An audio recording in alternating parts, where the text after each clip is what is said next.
You're welcome to Issues in the News on 9 News Nigeria, a program that brings you topical and trending issues around the country. My name is Nna Douglas, and in today's episode, we'll be talking about three major issues that is making news around Nigeria and even beyond. And one of the issues is Niger crisis, the role of Ecowas, and also the interest of the international community. And also, we'll be talking about everything that has to do with Niger crisis. What are Nigerians saying about this? And that will lead us to another important issue in the country. Since the removal of the fuel subsidy, how has the issue been impacting on Nigerians? And also, the controversies that, came with the appointment of ministers. But today, we'll be focusing on FCT, as it were, Nyesom Wike. Some people call him the Lion of South-South, but some disagree. And with me to do justice to these three major issues are three important personalities in Nigeria. They are public affairs analysts, and you'll meet them soon. But first, let me introduce Chief Dr. Patrick Osage Eholor. He is Director of Contact and Mobilization, Labour Party in the diaspora. He's also a humanitarian, hotelier, businessman, and also a public affairs analyst. Sir, you're welcome to the studio. Thank you for having me, and thank you, yes. And also we have, by my far right, the person of Ihensekhien Samuel Jr. He's a lawyer and a human rights activist. You're welcome to the studio. Good to see you again. Good to be back here. And also media-friendly personality here in the studio in the person of Comrade Salihu Dantata Mahmood. He's a former PA, media, to the former Interior Minister. You're welcome to the studio. Hello, Nigerians. I'm your self-erudite anchor person. Yes, Nigerians, you are still talking about issues in the news on 9 News. But before we start, let's go and watch what Nigerians are saying. What are they saying about these issues? What is their own? That is how we bring them together so that they will be included in what is happening in the country. They are saying something about it. We'll be right back after this short break.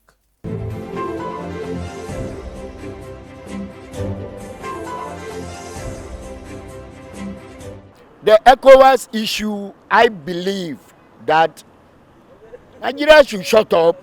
If the soldiers can rebuild their country, they should go on. Why is Nigeria going to fight Niger? For what reason? For what reason? Have they finished their own problem? If I support ECOWAS to go into war, what about the masses? We the masses now, it is we that will suffer, because all these big men, senators, ministers, when they start war, they know where they will hide their children. What about the poor? Where are they going? Where will they take their children to? I didn't support. I'm not in support of it. ECOWAS are not Niger. Niger is a country of its own, so they should fight for themselves, not ECOWAS to fight for them. They have their choice. Like us, Nigeria, we have our choice. We know what we want. Likewise, Niger people, they know what they want. So it's not somebody to just go and interfere on something that you don't know much about.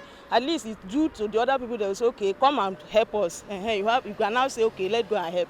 But for the fact that they are not crying for help, I'm not sure that ECOWAS should supposed to go and it's like a threat to them. I don't think war is not the best approach.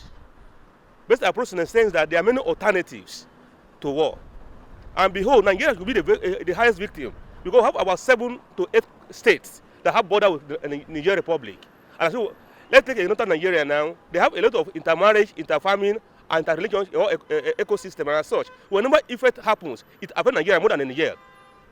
So war is not a best option to that effect. They have to dialogue. For the fact that he's the chairman of ECOWAS, I don't think he should be involved or trying to escalate this war. I think, he should be trying to improve our own country. So I don't think we should be in that fight. Honestly, that's my own honest opinion. I think I will advise our president not to listen to the Western world, because you understand, he should not just give ear to the Western world. That is my only advice to him. The ECOWAS nation should come together, you understand, and try to make peace. You understand? Try to see how to solve the problem amicably. I don't think war is the answer to anything. I mean, after all, what peace will not give you, war will equally not give you. So I think there should be peace. I think there should be like a form of dialogue where they will all sit together and see how they can resolve these issues.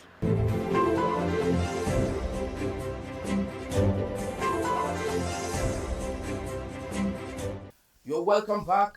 We're still on issues in the news on 9 News Nigeria, where we talk about issues happening in the country, trending, and issues that are burning in Nigeria. But the first one, like I said, we'll be talking about Niger crisis. But let's start with the chief.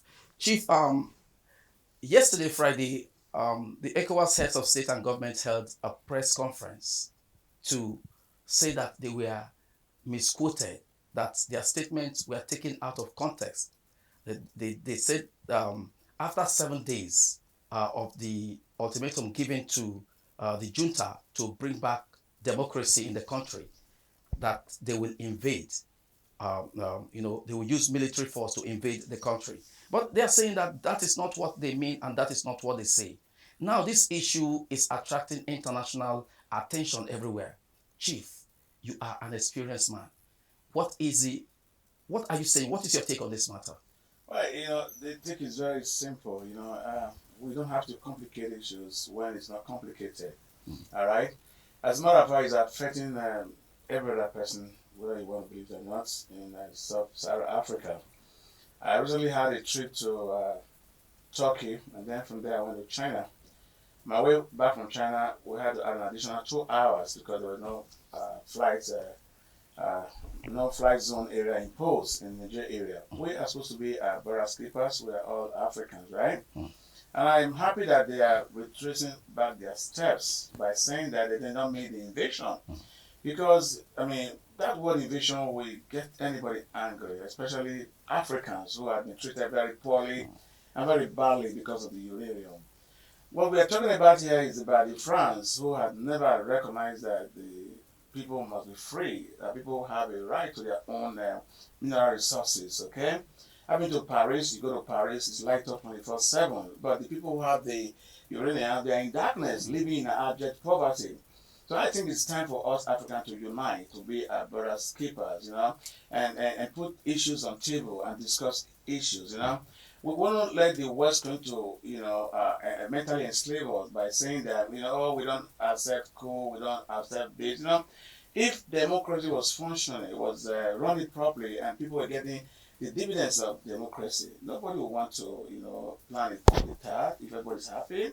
I'm sure the Americans had the mighty army. I'm sure the Russians, the Chinese, they have it. But nobody has once said we're going to do a coup d'etat. Why? Because everything is running well. The system is working. The democracy is people are getting the dividends without, by going to school or by having the security or by, any other means. But can you ask an average African how the democracy actually benefited them? Yeah, where I'm supporting any coup? No, I don't support it. I'm a Democrat. But again, we have not been treated fairly by our own people and by our own foreign people who think that they own their own decisions to our life. And I disagree with them. That even if there were going to be war, the American has a reserve there, the French who has a reserve there, they should bring their boat to the ground. But not saying that we Africans should be fighting ourselves. We must reject that notion and that idea that we Africans must continue to fight ourselves, obviously for the Western benefit. We can't do that any longer. So I'm glad that they are retreating their step back because they know that they weren't getting any support, anywhere in Africa. Okay, thank you.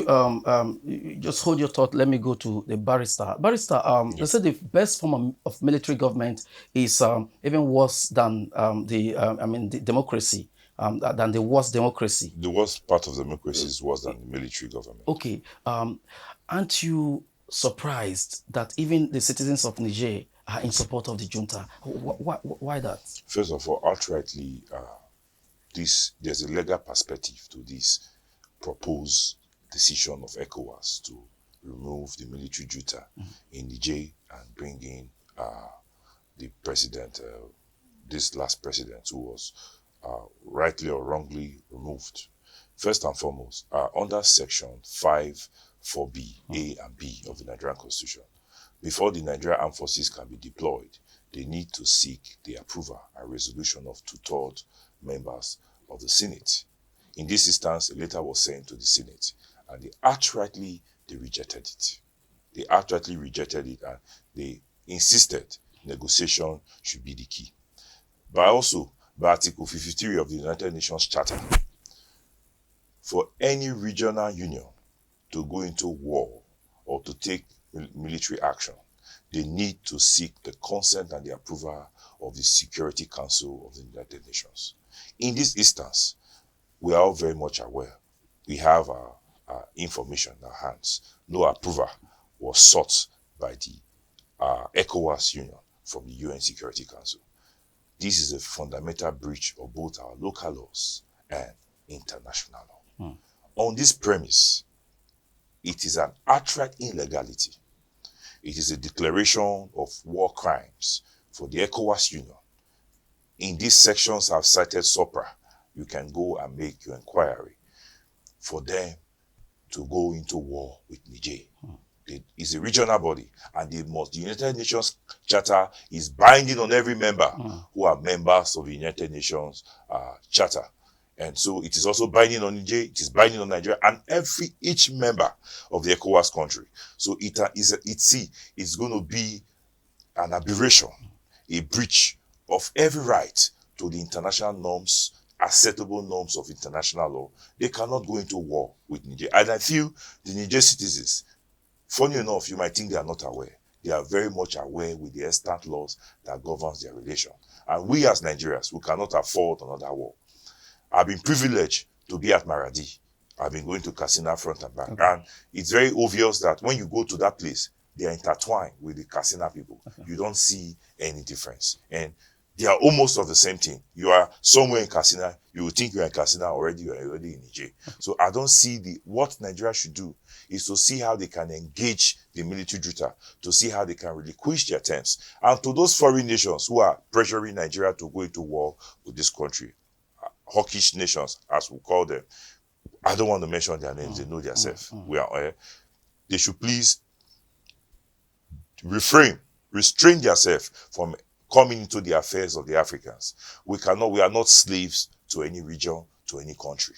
If they feel they have the wherewithal, they should come and attack those countries, and we'll hold them by international laws and vis-a-vis. Okay, so this is my take. Barrister, thank you for your take. Let's go over to Comrade Salihu. Comrade, taking a look at the Niger crisis that is ongoing right now, you see interest from the United States, the interest from France, interest from Russia, and all that. What is it in Africa that these Western countries are just, coming? What do you think? Because a lot of people are talking about it. What do you think is the issue about interest of Western powers in this crisis? The two erudite fellows have said it, because if there is anything to nail it, they have done that. But these are issues. Before I come to a straightforward answer to you, I will say our President and Commander-in-Chief, maybe because after assuming office, he was elected ECOWAS chairman, so he wanted to demonstrate to the Western nations that, yes, I am now the chairman and I am also Commander-in-Chief of ECOWAS. In the first place, there was military coup in Mali. No actions of this nature took place. Same thing in Burkina Faso, same thing in Guinea. Why in Niger? That is the question mark. The issues are this. Nigeria and Niger, just like Barrister affirmed, when you go to the northwestern part of the country, for instance, like Maradi in Sokoto State, Ilela in Sokoto State, Jibia in Katsina State, and other axes, they have common trade relations, cultural relations, religious relations. In view of why you saw the Arewa Consultative Forum condemning it in the first place, the Northern Senators Forum, and host of others, because they envisaged a prosy war that the Western nations wants to execute in African soil. And due to ignorance of advisors on intelligence and security to the president and the president himself, he never in any way went to sort for either statesmanly advice from people like General Ibrahim Badamasi Babangida, whom himself as a military head of state and military president, with the support of countries like Ghana and others, instituted ECOMOG that went and saved crisis in Liberia and to an extension in Sierra Leone, forgetting that that was during military era. So the issues are the just to for all this by Western nations is no more than interests. There is a uranium. Okay. Who is the highest exporter of uranium in Niamey, Niger? Is France. France. With all this role of France as major exporter of uranium, even the remote villages under Damagaram, Difa, Tawa, Maradi, and even Niamey, they get light from Nigeria. That is for you to know. Yes. That's what the elder statesman said here. That's Even with France as the major exporter of uranium, Nigeria gives them light and other things. During the Muhammadu Buhari administration, a lot of rail link was done there. A lot of other aids were given that even people were criticizing. Therefore, the issue are no more than just for African resources. Okay, African resources. Yes. Now, with all these resources, Chief, do you think Niger should also be called the poorest country in the world? With all these resources that is being exported from Niger to other Western countries, should they remain the poorest country in the I world? want to use the word poorest. I'll use the word deprived. They are rich, but they are deprived people. So I won't use the word poorest. They're deprived people, you know. Listen, until Africa unite together, what had happened recently, I've lived in Canada for 35 years, just for the viewer. 35 years of my life, I've lived in Canada, okay? So I understand how international relations work. I understand how myopic our people have been, because we think that there's no more slavery in the game, but it's slavery. And the slavery that happened is that is imperialism. They are using our own people to enslave us. In America, we describe them as Uncle Tom. And also you have a lot of churches, mosques, and all that, You have then things they are giving out aids that we didn't really need. As a matter of fact, we're the one feeding them. But they assume that the one feeding us. So, and that's why you see that the likes of Thomas Sankara didn't last long there. All right? Because when they know that you stand firmly for what is right, and they cannot take you, they ask people to take you out. And we are saying to the West that we cannot continue to live like this. You cannot beat a child and you expect a child not to cry. The Paris is light up 24/7. My heart bleeds. I was in China about a few weeks ago. You go to a gas station, you don't even see a queue. And we have the oil and salt, we have the uranium, we have every natural resource, but they deprive us as people because they know that we are very wealthy, accommodating, nice people. But they use one of our own to deprive us. And we are going to tell our African leaders that they should stand firmly because there's no more time again. We've been raw for many years. We had the light of Sissoko, as rich as that country will be, all the money we're going to Paris. And today, you know that some African nations still pay taxes to their colonial masters, especially the French people. All right? The Mali, and all that, they still pay taxes to them. They determine how to spend their money. All right? Which is enslavement. What is slavery? That's slavery. That's more than enslavement. So Africans need to wake up. There should be no need for us to fight, because they want to bring us together, fight one another. We should stop that and unite for a good common purpose. You see, we cannot be hiding under the disguise of democracy. And the Westerners will now come and be crying, as the bereaved. Let us cry. We're the one that's bereaved. If democracy has a trend, has touched every one of us, there's no need for coup d'etat. But I said the other day in Canada when I was there, some guys didn't understand me. I said, the military, I'm not saying they should come back, they're very smart. They build our bridges. They build the hospitals, all right? They were more in sympathy to us than those you call the madness of democracy. But when you say they favor us the most, Yes. and they build bridges, and you don't want them to come back, Yeah. that you don't want favor to come back. No, I'm not saying I don't want it to come back. I'm saying Okay. that I do not want the military side to come back because if we are good people, we can continue with that democracy. Now, look at all the things Babangida did when he was there, right? As a military man, even though we didn't welcome him, we're only happy about it. But today you can see the senior president Akpabio will say, our account has been credited for us to go and have enjoyment of it. When the ordinary people are dying, when you are saying you are going to be paying us $8 a month, that translates to about 10 cents a day. I mean, what is that? What is happening to us? We are a rich country. We shouldn't be living, by going to garbage dustbin to feed. And that's what it's getting to. So we must reject this. We must tell those people who are friends to the West, who are, using us as a cheap bargain to stop it. That we are going to wake up as Africa. That's enough is enough. We're going to have a unity of purpose. Okay. Thank you very much, Chief. Just we'll go for a short break, and when we come back, we introduce another hot issue in the country. Let's watch the press conference of the Ecowas head of state and government that happened on Friday.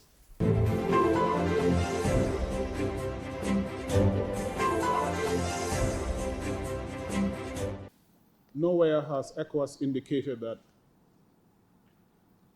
at the end of the 7-day deadline,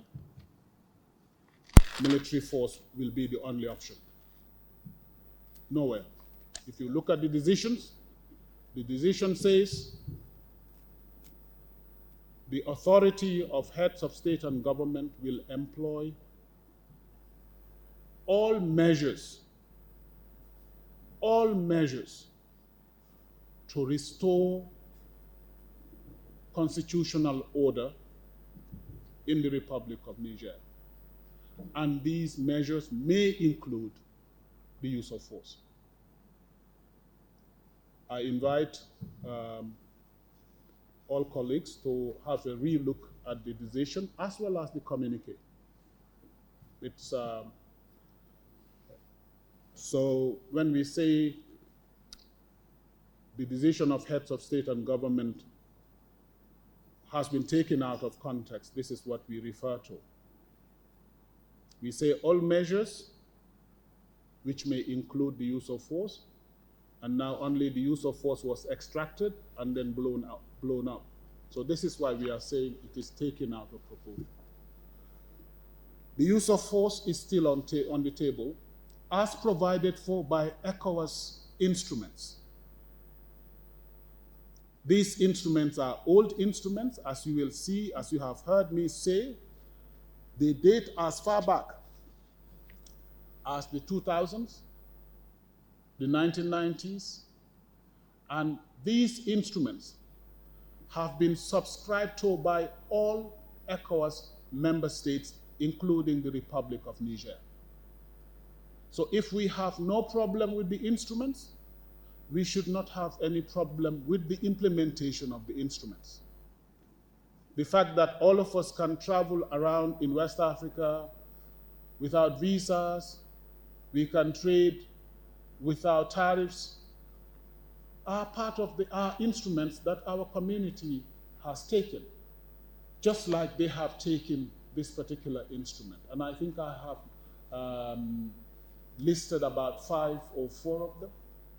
And they don't date today. They date as far back as 12 years ago or even older. So their implementation is what the heads of state have decided on now. And the measures provided for in those instruments include the use of force. So it is very much on the table, as are other measures that we are working on.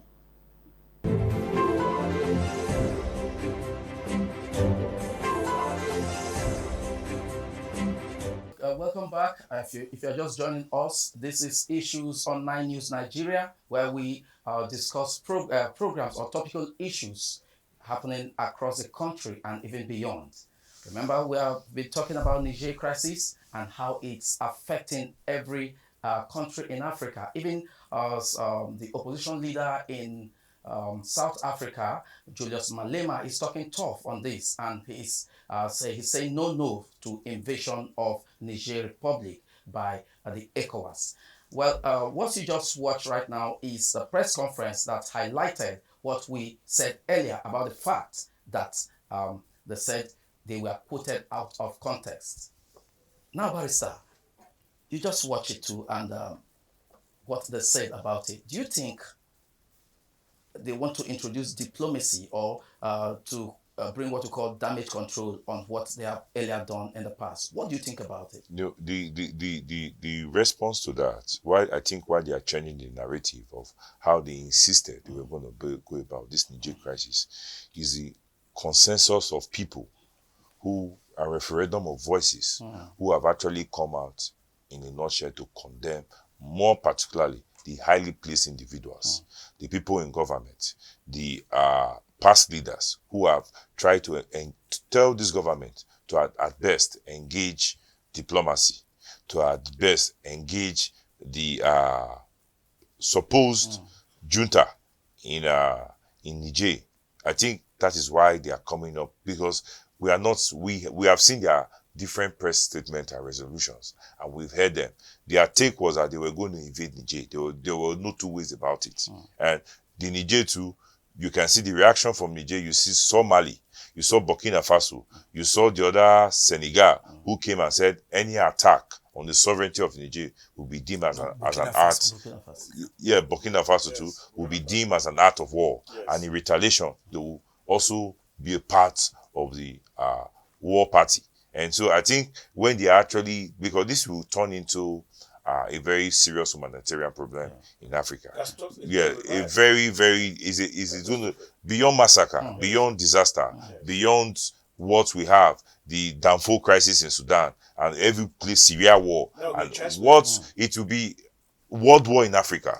And so they've actually, out of their minds, they've actually visualized what is going to happen. And more particularly, we have a fragile democracy in Nigeria.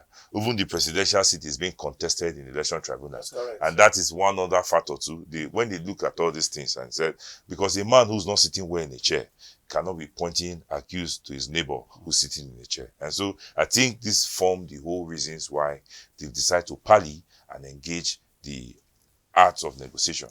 That should be that is what they should do. If there's no two ways about it, there is no two ways. We have a lot of problems on our own. We as Nigeria, we have not been able to defeat rag-team banditry. We are still trying to see how we can resolve it. And so this is not a time Nigeria should go to war with a neighboring country. We're all brothers. And so please, they should keep on engaging with the junta till when they can pacify them and leave, and democratic rule can come back to Niger. Okay, Comrade Salihu, a lot of people have come out to say that the ECOWAS leadership is inexperienced when it comes to diplomacy. Do you agree with that assertion? Yes, I think I will vehemently agree, because if you observe, the ECOWAS chairman, who is Nigeria's president and commander-in-chief, this is his first time in office. He was just a governor for 8 years and national leader of a party.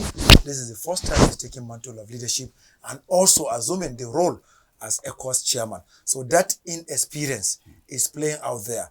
And by and large, when you look at the ECOWAS composition, you have more than 3 francophone countries who came to lend support to their brothers.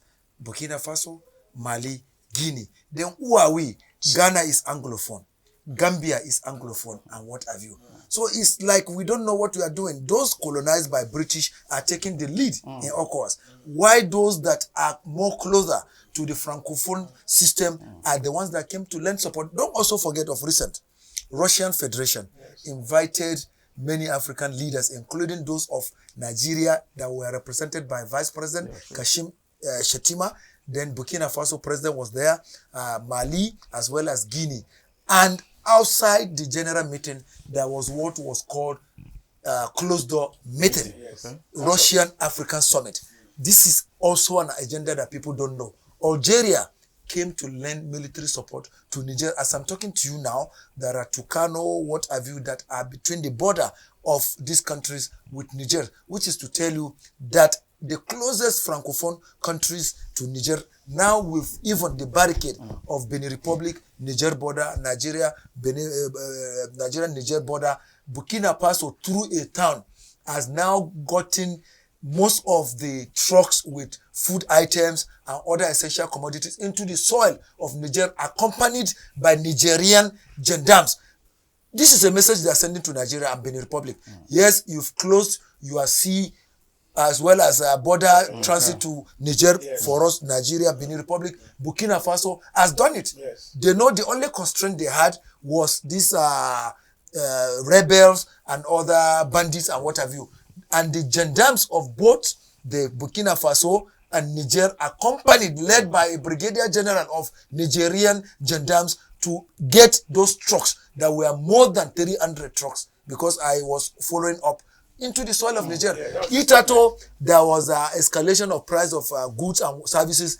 Since the arrival of these trucks, everything has gone down. That is to tell you, they are trying to tell Nigeria, forget that we've been getting assistance from you. There are also lenders of last resort from countries like Burkina Faso and others.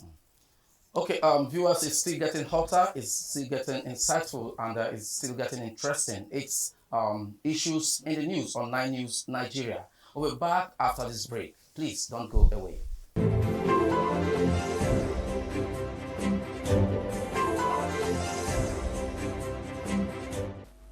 Thank you, viewers, for joining us, for staying with us on the news on 9 News Nigeria. And I tell you, I have gentlemen that are doing justice to the topics we have mentioned. The Niger crisis. Now we want to enter into another important issue that is making Nigerians cry and making some people smile. But I don't know who is benefiting and who is not benefiting in the country. It is the issue of fuel subsidy removal. On assumption of office, on the 29th of May 2023, the president mentioned the fact that he has removed fuel subsidy. And after that, Nigerians have been, bearing the brunt of it all.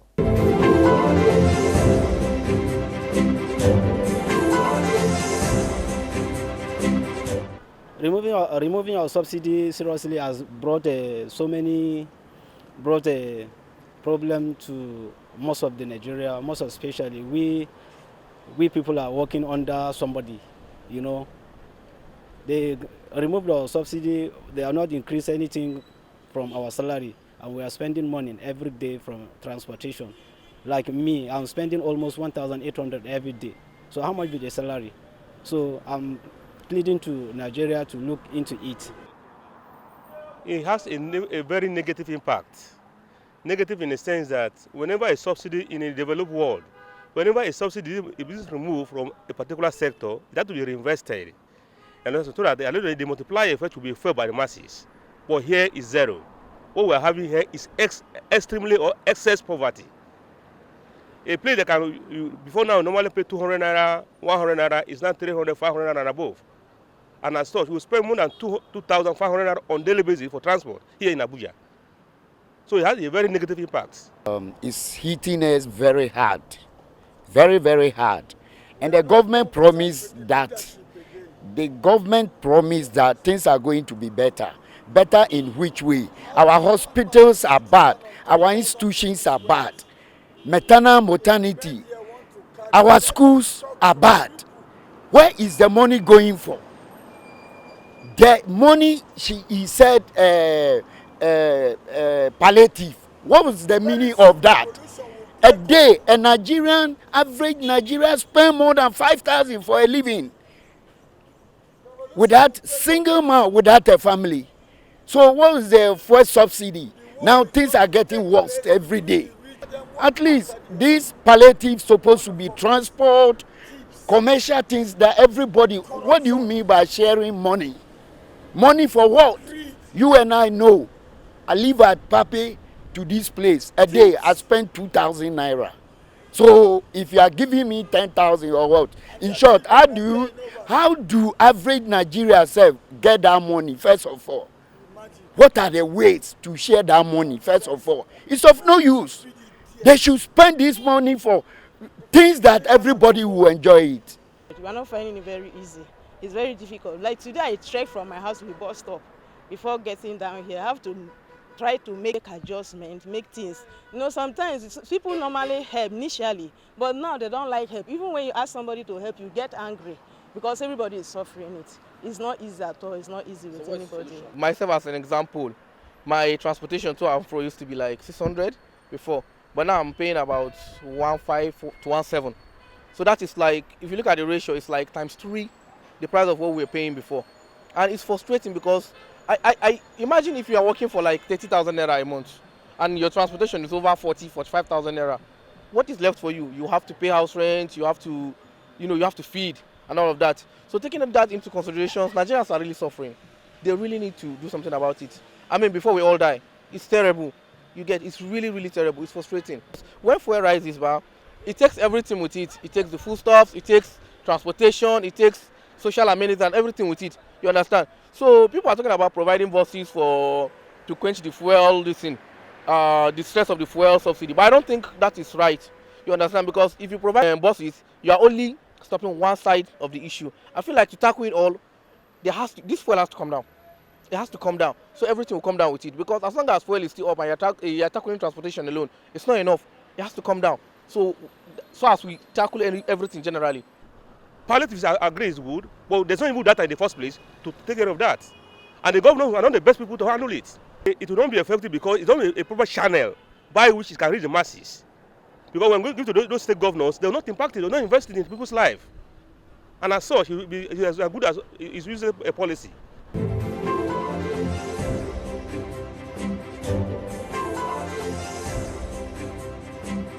Chief, the issue of fuel subsidy removal.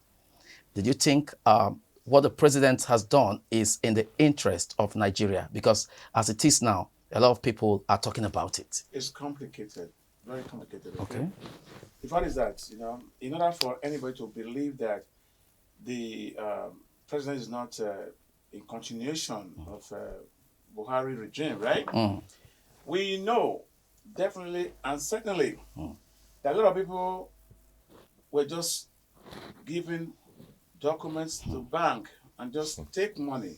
There were no vessels. What do you mean by that? What I mean by that is that it was a classified fraud between the bank, local bank, central bank, and the government officials. These guys were involved in subsidies scam. They were even x-rayed by non-citizens of Nigeria. I have the full document with me. Americans, the British people investigating them, okay? They claim they have vessels that are just battered. There were no vessels. They will pay the local bank will pay the central bank will pay some of the government officials, and they will claim the money for subsidy. Wow. They were not subsidizing the poor, they were subsidizing the rich by just, doing it as organized crime. Nigeria is a crime scene, and you have a lot of players in this crime scene. So the only way we could have believed Suwaji Bola Tinubu, because they know the players, those who defrauded Nigeria, and those who took a lot of money that would have been used for roads, for hospitals, for infrastructures, and what have you. They are still part of the government of Asiwaju Bola Tinubu. Some of them were even invited alongside with some disgruntled governors. Imagine you were inviting James Ibori Onanife and others, to come and, form a team to assist Bola Tinubu. Those guys are recognized as the Alibaba and the 40 thieves, okay? Wow. So if you have people like that, you have not been able to prosecute them to recover our money, then what are you talking about subsidy? And then that's one point, okay? And the other point is that, even I must say that, you had a story when some large amount of money were recovered from Ikoyi building. As we speak today, they know the people. The people are still in government of Tinubu today. The name has not been mentioned. The money has not been recovered. All right? So you cannot just be throwing things to us as people who you think are very myopic, that we don't know what we are doing, or we don't know what is actually going on. We do know what is going on, right? And that's why they are jittering, they're shaking, all right? And let us also be holistic and to be sincere. If you're going to say, let's see if it truly exists, which I know it doesn't exist, right? The subsidy. What were the plans? It's comparing with what Emefiele did with Naira, when you said you were going to take out the old Naira notes, which was a good idea, in order to punish those who were trying to ring election with the money, but the implementation was very poor. You just say, but you were not prepared to do it. That's exactly what is happening now with the subsidy. You said you're going to take away subsidy. You didn't know that the drivers are going to increase their fare. You didn't know that the house owner is going to increase their fare. You didn't know that the schools are going, everything is going to go up by 300%. But they announced palliative. What is palliative? Which one is palliative? Said was 8,000, for example. That's insult to us. Have you seen we used to live in $1 per day, which was really insult to us. Now we're living at 10 cents per day. All right, so what's palliative? What they should have done for a country of about 200 and something million citizens, right? You should have ensured that you have a running 24-hour subway system. you shall ensure that you have buses in every local government that's going to be free. Free. It's possible. Government have done this every other country. You mean before the removal of the subsidy? Yes, these things have been there. As soon as you measure it, you say, henceforth, if you were paying 3 naira before for transportation, it's now 80 kobo. Henceforth, if you were using subway system, you're not paying again. When subway system drop you your next stop, you're going to be riding to your house with 80 cents. Henceforth, government is going to be providing you tickets to assist you. But what did Asuwaju Bola Tinubu do? Recently, he borrowed about 3 billion from Egyptian bank, right? Out of that 3 billion, he shared about 5 billion naira, right, to state government. And you know this state government, 80% of them are crooks, they're criminal-minded people, right? The money will not get to the people. Alleged. And I'm saying they are, because I have the proof. I don't, people allege. You allege if you don't have proof. I say about 80% of our governors are criminals. I think I'm not alleging it because I have the proof. And they are verifiable, you know, and I can take that to any court, okay? Yeah. So, why did you not give this money to the governors and say, please, use this money as a palliative measure to repair the roads, to buy buses for your citizens, so that to put more money in healthcare, so that medication and all that will be free. Create a center for therapy. If people are overstressed, they can go there and get some therapy and get some advice. You know what I mean? Those are what you should do when you talk about Pilates, not to reward some criminal governor who already benefited from criminality. And not bribe Gary. Okay. Let me come to you, Barrister. Nigerians are very much concerned, especially when it comes to the exportation of crude oil refined in other countries. The question is, recently, just one man built a refinery, and I think it was commissioned, but with the fillers we are getting, it's not ready for use. And why is it that the country is yet to build a refinery? What are those secrets that Nigerians are yet to know on the building of this refinery? The thing of this refinery, it's the bane of our leadership, the very corrupt style of the successive administration. The question here is all this money in the previous years, from the military era to now, that has been appropriated to refine, to restructure, rebuild. What has happened to this money? Are we going to keep speaking grammar every time? Are we going to keep on these same points we are? The thing about this whole thing is we have gotten to a point whereby the Nigerian people are being pushed to the wall. We have no hope again. That's why you see them, they're not turning to religion, thinking that is where they'll get succor, because they are depressed, the ordinary Nigerian people. And we cannot, it's been on and on and on for years and decades. And you now have a situation where he has rightly analyzed the whole thing. The subsidy thing is a pure scam. I don't believe there's anything like subsidy. If there are, let them bring proof and let's see. I don't sincerely believe there's anything like subsidy. The thing is, we have a very fair president, the late Musa Yar'Adua. He came into governance and reduced the price of oil. Why can this one not do the same thing? Are they both not president? Why should you say you're removing subsidy and everybody cannot breathe again? Now, both the rich, both the poor, everybody is caught in hardship and very, very, I don't know how we are living now. The 1 million naira before you used to know, when you think you have money, the 1 million naira cannot be equated to, we are getting to a level, the 1 million naira is going to end up in 1,000 naira. We are getting to that level. And this whole thing, they will tell you, some of them will tell you that the shortest route is Jackpot. Are we going to leave our country of birth to go to other places? I'm speaking for the youth. We are tired. And see, we cannot continue like this. Let the leaders, these 5%, let them find an immediate solution to our numerous problems. More particularly, the issue as to the present hardship Nigerians, the whole essence of giving palliative to those governors. We don't trust it. We don't believe in it. Instead, they should take the money, distribute it, and let it be investigated. And make sure, and holistic. Investigated by who? No, when I mean investigated, let the money be, the people will watch it. They should put it, publish it, that this so and so agency, they've been giving this money to do so and so work.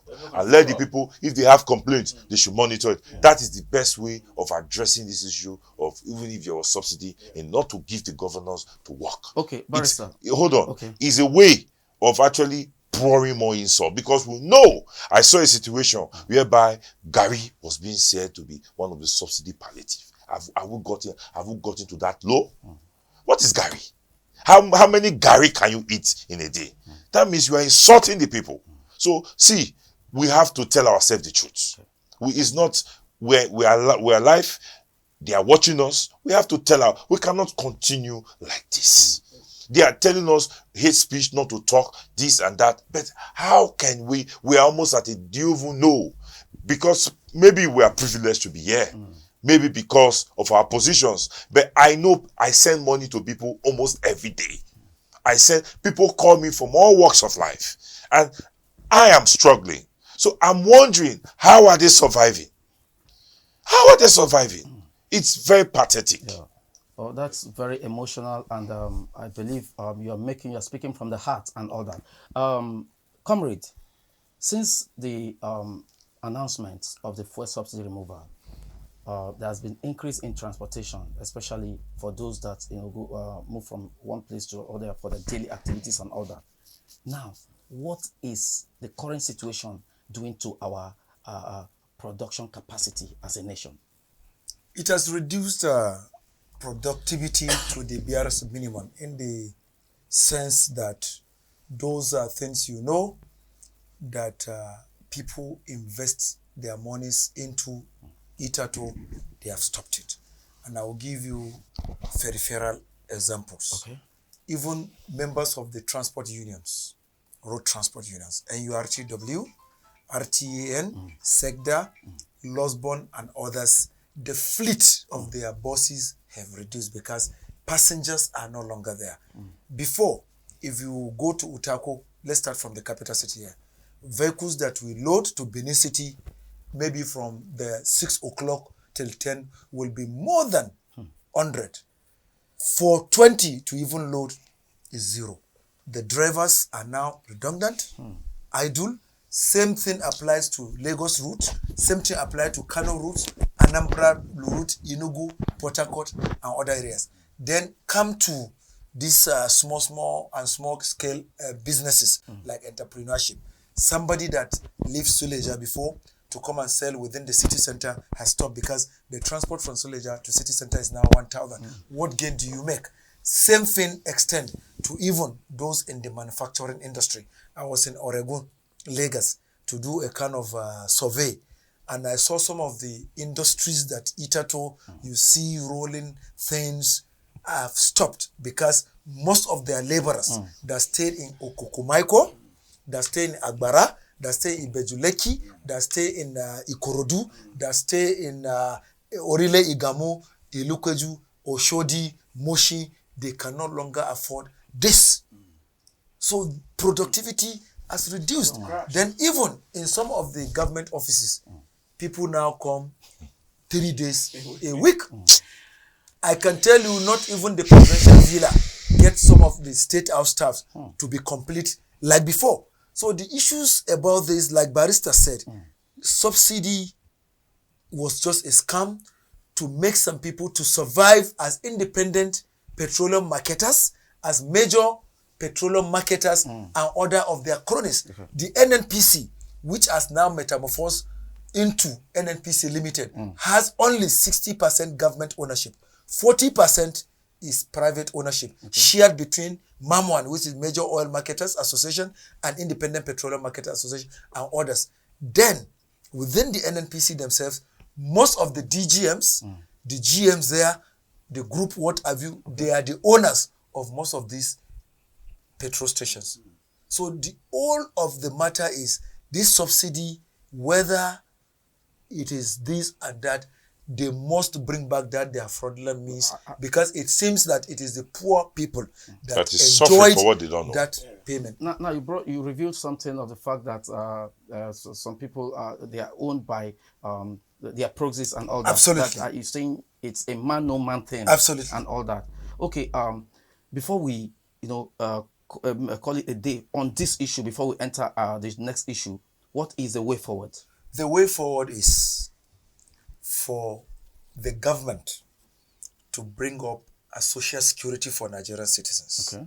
Shelter plan, 30-year shelter plan. Whether you sell okpa, red oil pants, you'll be able to access mortgage. Then thirdly, let there be employment, let the industries be working. But to the petroleum industry. It's like you want to say everything, and you... No, so he has hit the nail here. There's nothing to say. Because when we have social security, shelter plan, employment, and others, you wouldn't even care. Okay, let's move straight to the next topic. Talking about the appointment of the ministers. A lot of people have been talking about it, and I can see Barrister laughing over the issue. One interesting aspect of the appointment is the former governor of Rivers State being, because we are all residents in Abuja, being the minister of the Federal Capital Territory. It has been a lot of talking points. People are saying, in fact, a lot of people are saying, oh, they like it, and some other sections are saying they don't like it, because a lot of policy statements have started coming out and all that. But before we start, let's go and watch what Nigerians are saying. Well, I like Wike. I've always liked Wike as a politician. I mean, I believe he has done well as a governor. I mean, from what I gathered and all that. So I believe he will do well as the minister of Abuja, and I wish him the best. As for me, I want to say congratulations to the Honorable Ministers Wike, because I know that what the man is about to do is going to bring another beauty to the city of FCT. He should come down first and negotiate with people who he is going to step their toes. Because the economy is very, very bitter. It's not going well. Now, you mentioned so many satellite towns that people are even, in short, imagine somebody who is jobless, the economy is hard, you are going to displace that person. Where do you want the person to go? Is it his village that the economy is not difficult there? Or which state that the person will move to? Imagine somebody that is a retired civil servant and he managed to build small bungalow in one satellite town, and you want to displace him. Now imagine, that person don't have strength to go even start life all over again. So I don't buy that idea. You should take it very easy.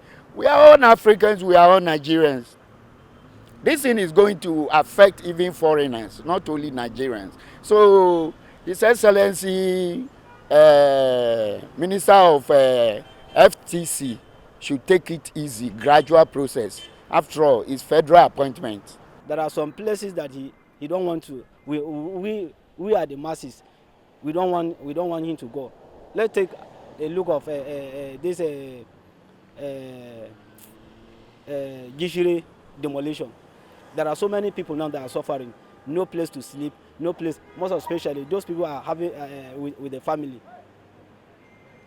Just go within that site now. You see how people are sleeping under the most especially this under bridge, because there's nowhere to go. What I could advise Nyesom Wike to do is to actually study the master plan before he came in, because it's too aggressive when it comes to issue of demolition. Are you together?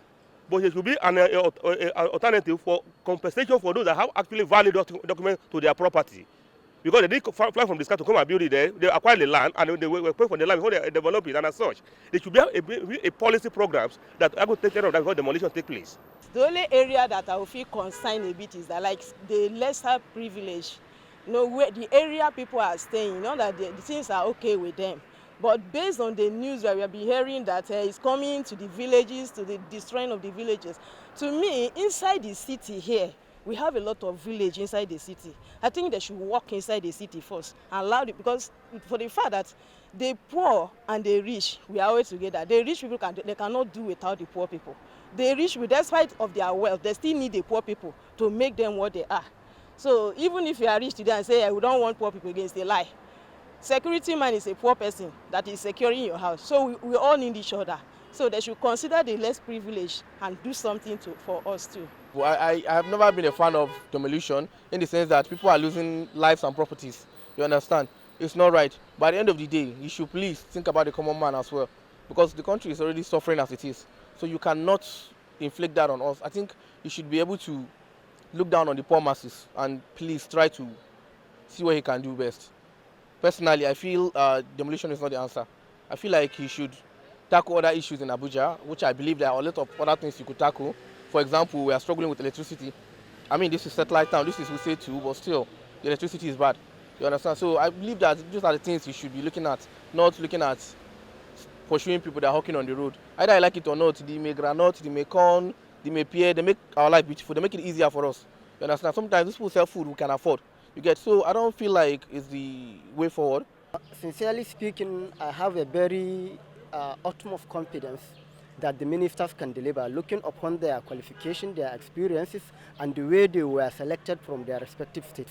And in the issue of the FCT Minister, for me, you understand, I believe that I believe that he came here to put things right. You understand? Because let me just say, maybe for the past 8 years, or maybe more than so, there have not been any development like that. So that's why. So why are people afraid? He should just come and do the right thing and make the place more open and more convenience for people to do activities or maybe their trade or maybe whatever business that you are doing. Yes, that is my expectation for you. On the issue of demolition, the first thing is that before a government, maybe somebody get a land, you need to investigate proper before you build on a particular plot of land to avoid this issue of demolition. And so, if you look at what the minister said, he cannot just go and demolish a particular house without even investigate, or is he on a master plan or not. So I want to advise the public that if you want to get a land, especially in Abuja here, please, you should take a thorough investigation and make sure that the land you bought is a genuine land. I know demolition won't happen to you.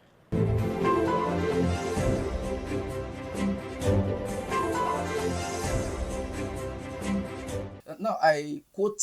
I'm quoting the new minister now. He said that a lot of people say that El-Rufai, when he was a minister, was the best, and he would like to be the El-Rufai of his own time. Chief. Well, let me explain to you. You see, I'm not here to malign anybody, but in this society, right? I won't even employ Wike as my security guard. Wow. Because Wike, well, that's huge. Yeah, it's huge to you. For those who don't know him, it's just a rabble rouser. You need an attention.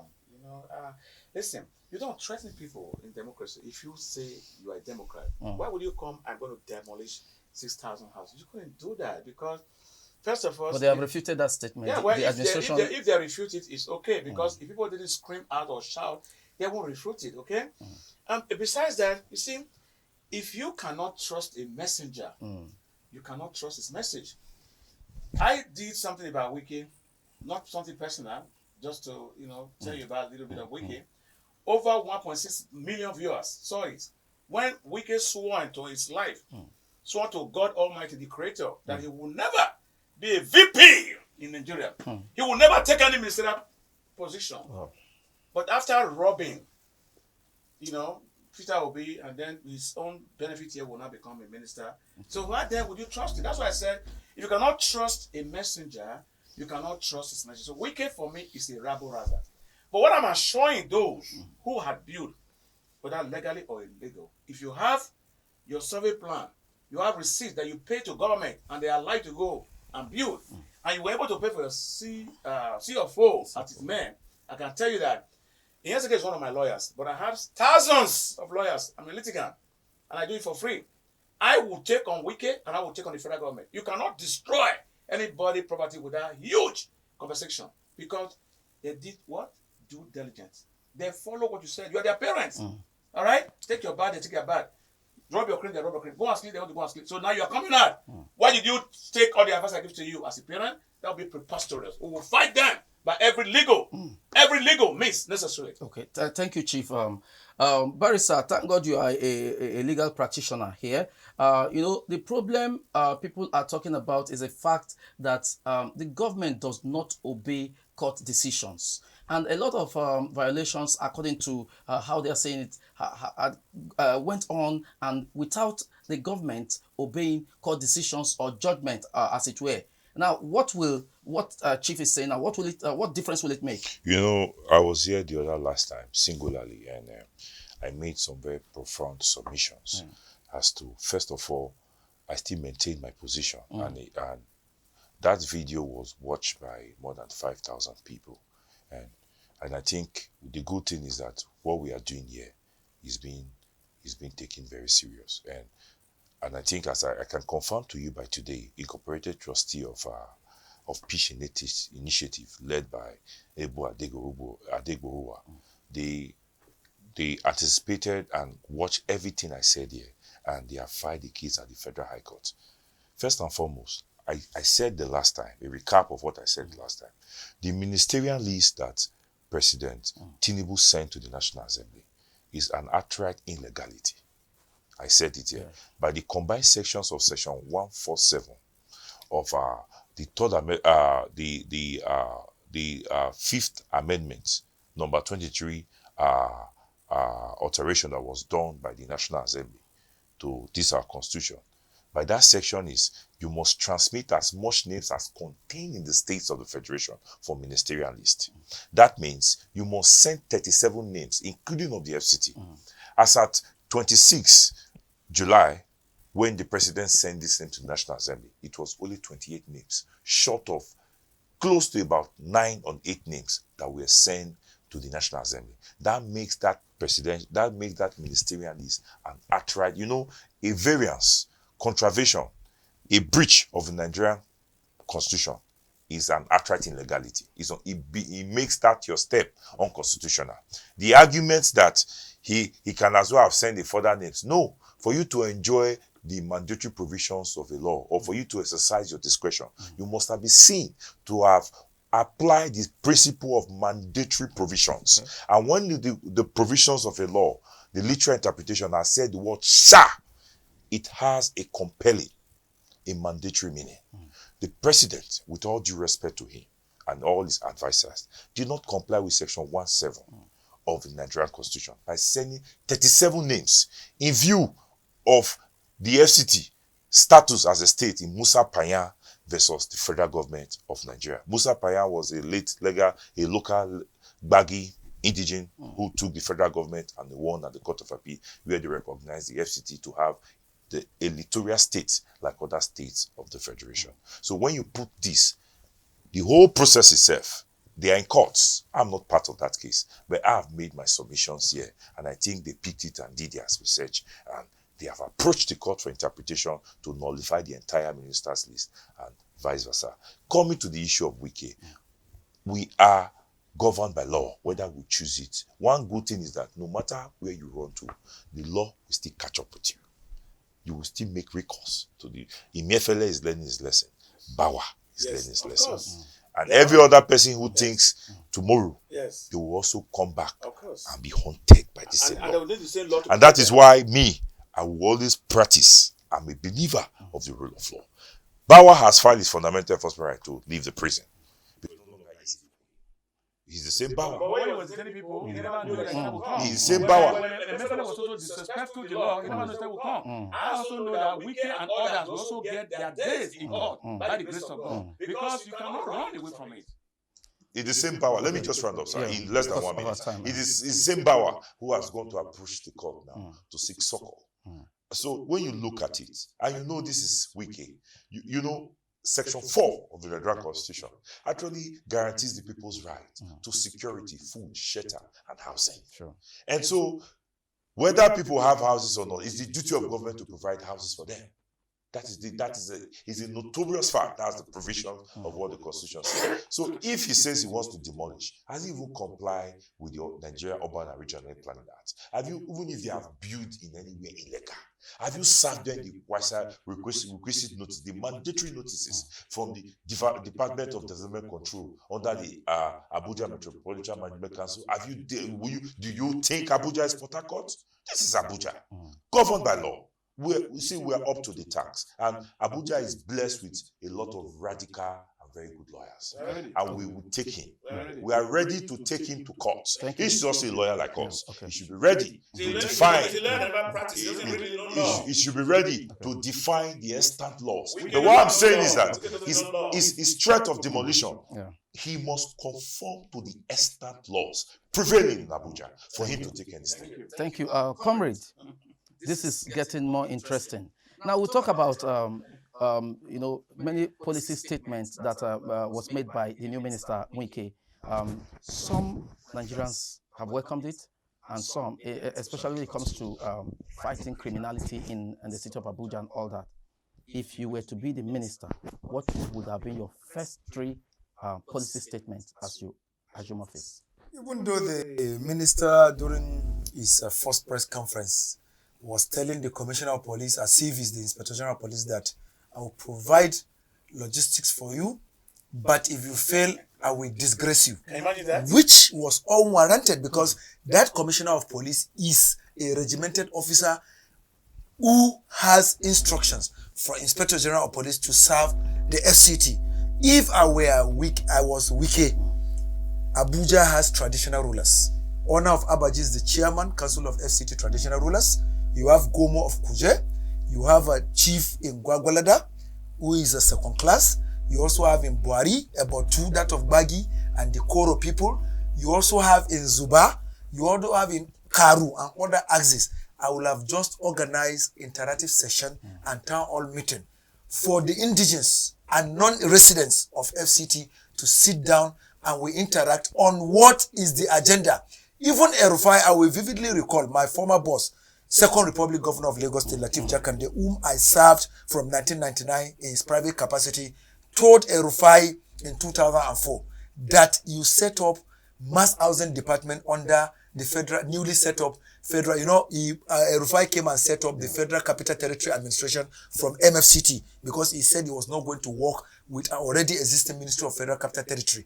He had to have his own Federal Capital Territory Administration with mandate secretaries. Jakande advised him, I accompanied Jakande to, right before Erufai, he said, Mr. Minister, if I were you, this mass housing department, do a direct labor mass housing that the masses, whether messenger, red oil seller, amala seller, taxi driver, can gain mass housing through payment over years. Don't give it to these thieving private developers. What will later happen? Today, the mass housing in Lokogoma and other areas, if you don't have 40-something million, you cannot access it. So I think the point agenda for Wike should first of all be security, then two, look at how that mass housing department can build directly, because some of the major problems we are facing in FCT here is accommodation as well as transportation and security. Accommodations in FCT. These houses are empty because most of the people that built it did not build for the masses. That is what you need to know. That is the reason why you see in Lugbe villages, Sabo Lugbe villages, in Nyanya villages, in Mpape here, Asokoro villages, Jabi villages, and other villages, you see a lot of people, low-income earners, still staying there. And this demolition... Even House of Rep members are owing rent in Abuja. I don't know. So this demolition that Wike is talking about is not talking about these houses that are in Asokoro, what have you. He's even targeting the houses of masses, because to the best of my knowledge, they even said they are marking houses. Today, due to insecurity in the metropolitan center, you cannot from 11 o'clock walk freely from Zone 4 Bridge to National Mosque, or from National Mosque to Tofa House. Area 1, 8 o'clock, last 3 weeks. Somebody was passing on that Area 1 to Area 2 Bridge. They snatched the telephone. These are things that happen in Durumi, in Apo axis and other axis. So I think his point agendas should be security, mass housing and transportation. We have a full-fledged transportation secretariat under SCT. They can procure BRT buses like Lagos, where from Nyanya to Area 1, you can take only 100 naira.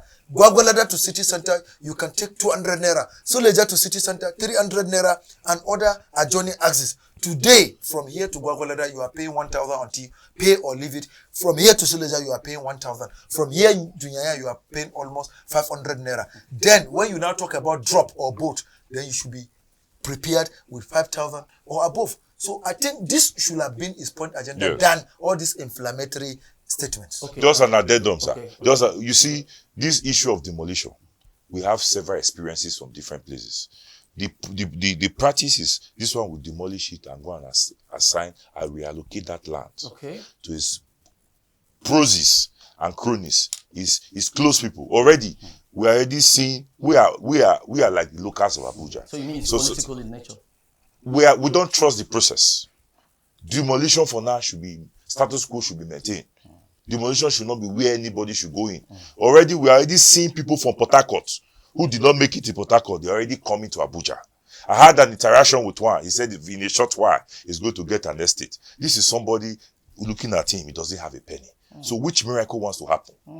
So we need to be careful. We don't trust the process. So for now, I'm speaking for the low and the downtrodden people. The people who are in Duse, Durumi, where they have supposedly, allegedly, they have marked for demolition. The issue of demolition should be, for now, should be suspended.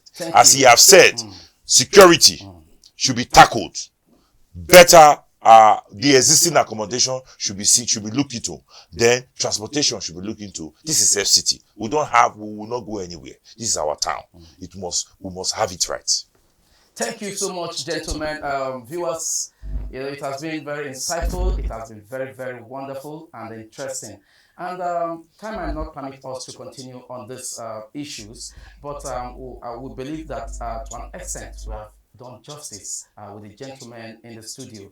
And I want to use this medium to also thank our guests in the studio in the person of Chief Dr. Patrick Osagi Eholor, the Director of Contact and Mobilization, Labour Party in Diaspora, also a humanitarian, hotelier, businessman, and also a public affairs analyst. And many thanks to Ihensekhien Samuel Jr., a lawyer and a human rights activist. Thank you for coming to our invitations, and also the very prolific comrade Salihu Dantata Mahmood, former personal assistant media to the former Minister of Interior. Once again, thank you for coming. Thank you so much. Well, yeah, thank you very much. Yeah, that is how it has been. But please don't forget to drop your comments and also subscribe to our YouTube on the issues around the country on 9 News Nigeria. My name is Nat Douglas. Join us same time next time on our studio. Thank you very much.